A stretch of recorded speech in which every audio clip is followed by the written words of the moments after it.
പണ്ടത്തെ നമ്മുടെ ഫാമിലി ഇടിച്ച് കളിച്ച് വളരാൻ ഒരു ക്രിക്കറ്റ് ടീമിനുള്ള ആൾ ഒരു വീട്ടിൽ തന്നെ കാണും. അതിലൊക്കെ കുറെ എണ്ണത്തിനെ കൂടെ വിളിച്ച 2 ടീമായേനെ.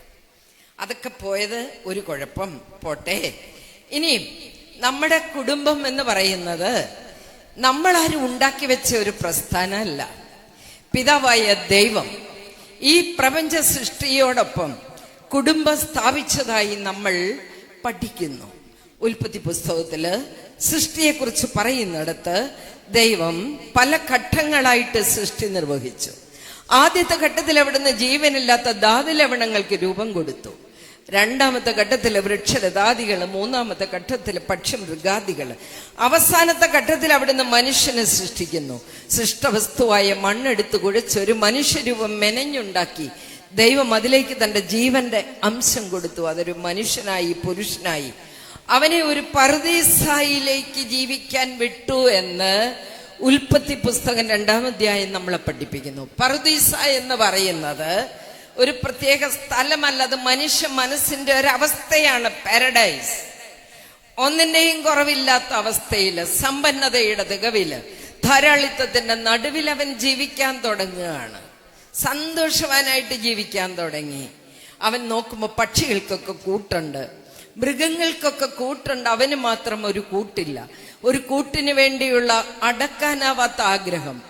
അവനങ്ങനെ വേട്ടയാടാൻ തുടങ്ങി. അപ്പൊ ദൈവം വിചാരിച്ചൊരു കൂട്ട് കൊടുക്കാം. അവനെ വിളിച്ചുറക്കി കിടത്തി അവന്റെ വാരിയെല്ലൂരിയെടുത്ത് നമ്മളെപ്പോലൊരു സാധനത്തിനെ ഉണ്ടാക്കി എന്ന കഥയുടെ പോക്ക്. അതെ, പതുക്കെ അവനെ ഉറക്കത്തിൽ നിന്ന് ഉണർത്തി. ഉണർന്നു നോക്കിയപ്പം മുന്നിൽ നിൽക്കുന്നു അതുവരെ കണ്ടിട്ടില്ലാത്ത ഒരു സാധനം. അവൻ സന്തോഷം കൊണ്ട് വിളിച്ചു കൂവി, ഇവൾ എന്റെ അസ്ഥിയുടെ അസ്ഥിയും മാംസത്തിന്റെ മാംസവുമാകുന്നു. എന്നാ പ്രേമോ അല്ലേ?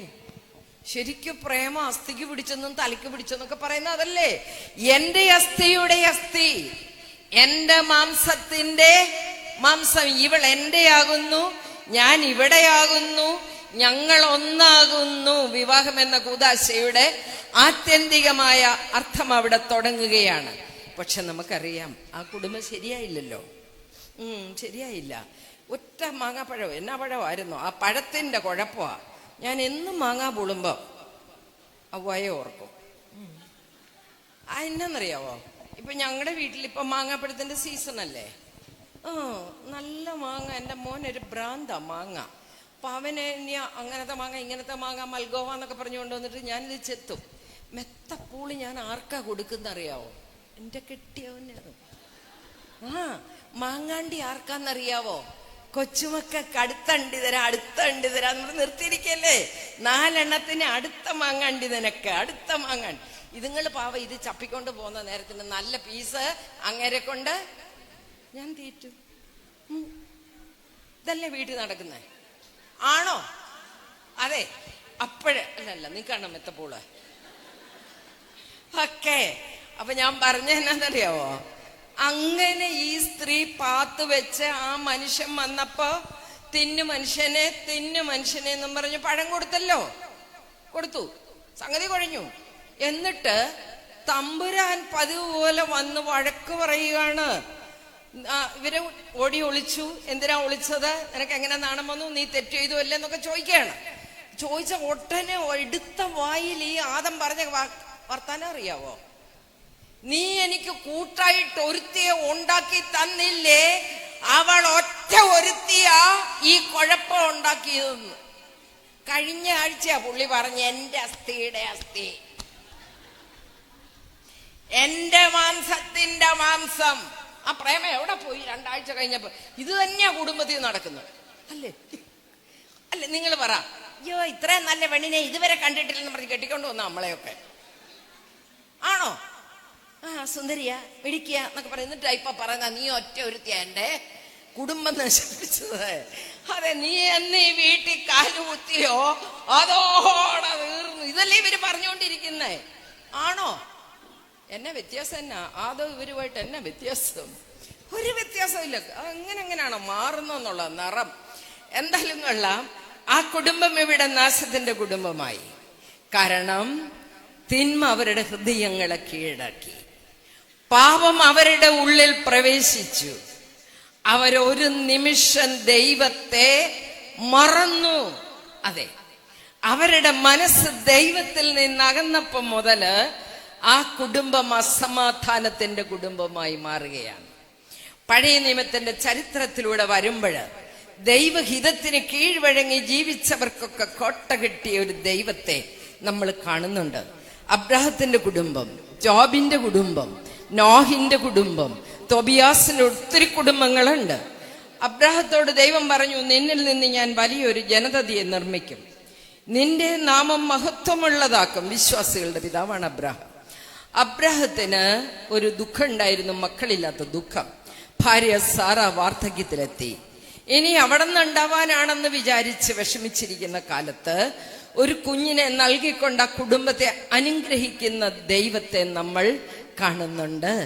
ദൈവത്തിനെല്ലാം സാധ്യമാണ് എന്ന് നമുക്ക് ചിന്തിക്കാൻ പാകത്തിന് ആ കുഞ്ഞിനെ അവർക്ക് കൊടുത്തു. അതിനെ ഇങ്ങനെ പാടുപെട്ട് വളർത്തി ഒരുമാതിരി നേരെ നിൽക്കാൻ തുടങ്ങിയപ്പോ ദൈവം ആവശ്യപ്പെട്ടു ബലി കഴിക്കാൻ.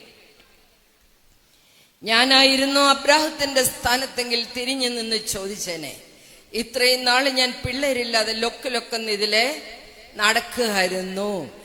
ആ പണിയായിരുന്നു ഈ പണിയേക്കാൾ ഭേദം. എന്ന പോലെയല്ല വിശ്വാസികളുടെ പിതാവാണ് അബ്രഹാം.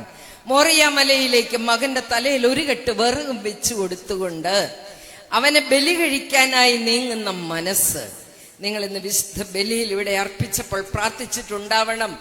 അബ്രാഹത്തിന്റെയും ഇസഹാക്കിന്റെയും യാക്കോബിന്റെയും ബലി പോലെ തമ്പുരാനെ എന്റെ ബലി നീ സ്വീകരിക്കണേ. എവിടെയെങ്കിലും അത് പ്രാർത്ഥിച്ചിട്ടുണ്ടാവും. കുർബാന മധ്യേ വളരെ പ്രധാനപ്പെട്ട ഒരു ഭാഗമാണത്. അബ്രാഹത്തിന്റെയും ഇസഹാക്കിന്റെയും യാക്കോബിന്റെയും ബലി പോലെ നമ്മുടെ ജീവിതമാകുന്ന ബലി അർപ്പിക്കാൻ നമുക്ക് പറ്റുന്നുണ്ടോ? ഇനിയും ജോബിന്റെ കുടുംബത്തിലേക്ക് വരിക. എന്റെ മകൻ ജോബ് നീതിമാനാണെന്നാണ് ദൈവം പറഞ്ഞത്.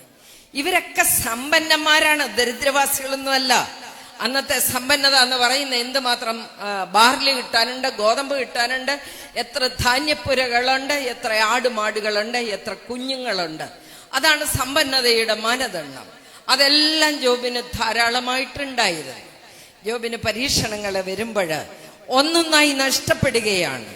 മക്കൾ നഷ്ടപ്പെടുന്നു, കൃഷിയിടങ്ങൾ നഷ്ടപ്പെടുന്നു, ആടുമാടുകൾ ചത്തൊടുങ്ങുന്നു. ജോബ് ഉണ്ടായിരുന്നതെല്ലാം നഷ്ടപ്പെടുമ്പോൾ ജോബ് പറയുന്നു, ദൈവം തന്നു, ദൈവം എടുത്തു, ദൈവനാമം മഹത്വപ്പെടട്ടെ. അവസാനം ജോബിനെ രോഗപീഠകൾ കീഴടക്കി. ചാരത്തിലിരുന്ന് ജോബ് ചാരം വാരി ദേഹം മുഴുവൻ പൊത്തി, ചലമൊഴി ഒലിച്ചു വരാതിരിക്കാൻ, നാറാതിരിക്കാൻ, ഈച്ച പിടിക്കാതിരിക്കാൻ ചാരം വാരി ഇങ്ങനെ പൊത്തുകയാണ്. ആ സമയത്ത് ജോബിന്റെ പെമ്പർനോത്ത് ചെരിച്ചു കയറ്റിയ ഒരു വരവ്.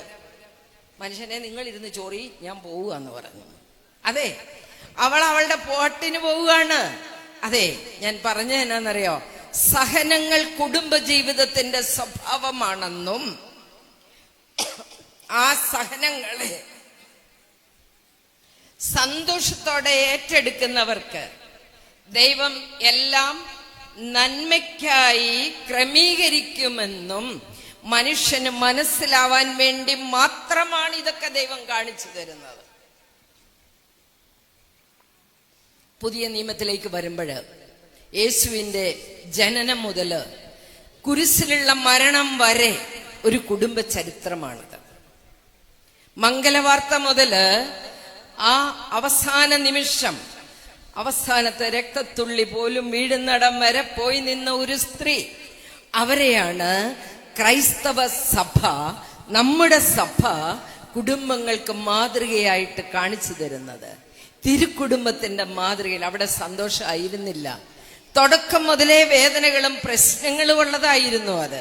പ്രിയപ്പെട്ടവരെ, ഞാൻ പറയുന്നത് ദൈവഹിതമാണ് കുടുംബ പ്രശ്നങ്ങൾ. കുടുംബജീവിതം പ്രശ്നങ്ങളില്ലാതെ ഉണ്ടാകുമെന്ന് ആരും വിചാരിക്കണ്ട.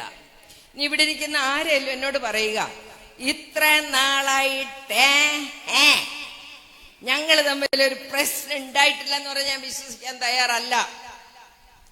ഒന്നുകിൽ അയാളൊരു കോന്തനായിരിക്കണം, അല്ലെങ്കിൽ നിങ്ങൾ വെറും ഒരു കോന്തി. കോന്തനും കോന്തിയും കൂടെ അല്ലല്ലോ കല്യാണം കഴിക്കുന്നത്. അതുകൊണ്ട് തന്നെ അഭിപ്രായ വ്യത്യാസങ്ങൾ ഉണ്ടാവാം, പൊരുത്തക്കേടുകൾ ഉണ്ടാവാം, സംഘർഷങ്ങൾ ഉണ്ടാവാം, രോഗങ്ങൾ ഉണ്ടാവാം, കടബാധ്യതകൾ ഉണ്ടാവാം. ഇതൊക്കെ കുടുംബജീവിതത്തിന്റെ സ്വഭാവമാണ്.